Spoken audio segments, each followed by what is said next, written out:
Maithili express की शानदार प्रस्तुति। मोट गे तोरा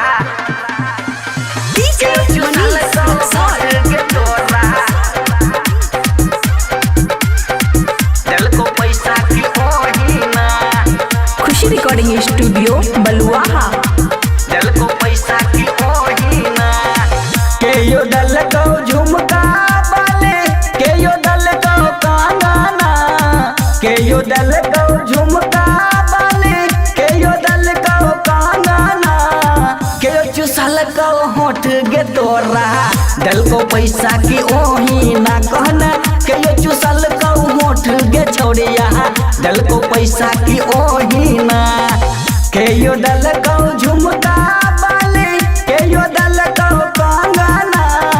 के यो दल को झुमका बाले के यो दल को कांगाना के यो चुसल को होठ गे छौरी दिल को पैसा की ओहीना कहना के यो चुसल को होठ गे छौरिया दिल को पैसा की ओहीना दिल को पैसा की ओहीना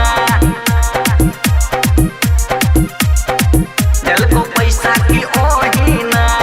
खुशी रिकॉर्डिंग स्टूडियो बलुआहा।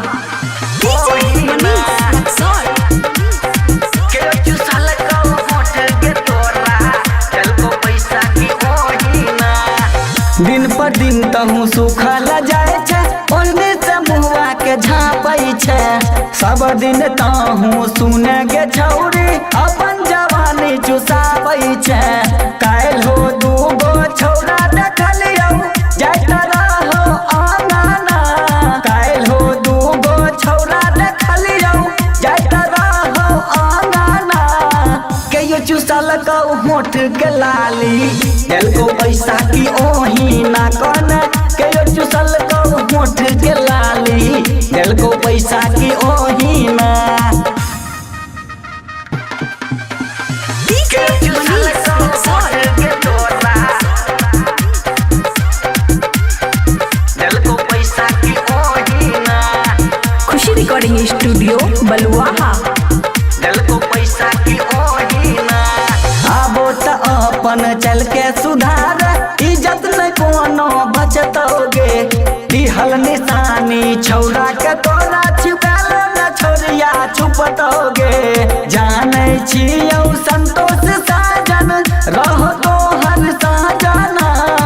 जानै छियौ संतोष साजन रहो तो हर साजना